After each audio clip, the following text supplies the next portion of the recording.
ఈ అబ్బాయి ఏమైందంటే జ్వరం వస్తే మెదడు పిడిసి వస్తుందని పోతే అక్కడ సార్ పట్టుకోలేదు, కర్మాలు రాసిచ్చిండు. కర్మాలు పోతే మాకు పట్టుకోలేదు, ఎల్లుడు పట్టుకొచ్చాము. ఈ అబ్బాయి వయసు 13 సంవత్సరాలండి. ఇతను జ్వరం వచ్చింది, తలనొప్పి లేస్తుంది, బాగా వామిటింగ్స్ అవుతున్నాయి, రిపీటెడ్ గా వామిటింగ్స్ అవుతున్నాయి, మనిషి డల్ అయిపోతున్నాడు, పైగా కంటిన్యూస్ గా ఫిట్స్ వస్తున్నాయి అని చెప్పేసి మొదటగా వీళ్ళు వేములవాడకి వెళ్ళారు.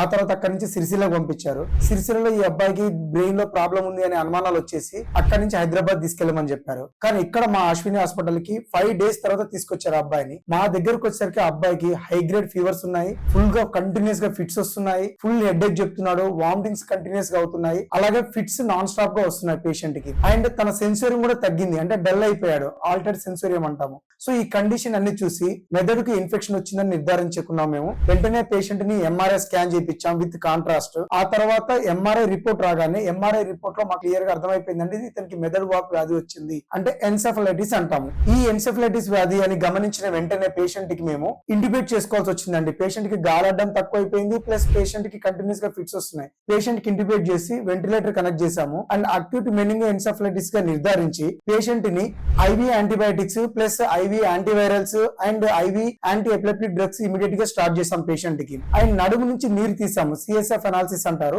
సో సిఎస్ఎఫ్ అనాలిసిస్ ద్వారా అండ్ ఈ ఎంఆర్ఐ బ్రెయిన్ ద్వారా ఇతనికి వైరల్ ఇటియాలజీ, అంటే వైరల్ వల్ల బ్రెయిన్ కు మెదడు వాపు వ్యాధి వచ్చిందని కన్ఫర్మ్ చేసుకుని పేషెంట్ కి ఈఈజీ కూడా తీసాము.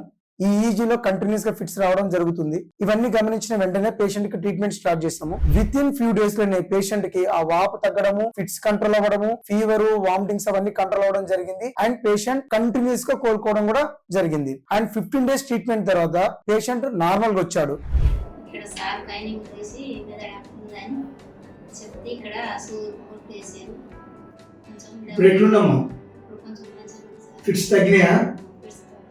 మంచిగా మాట్లాడుతున్నాడా?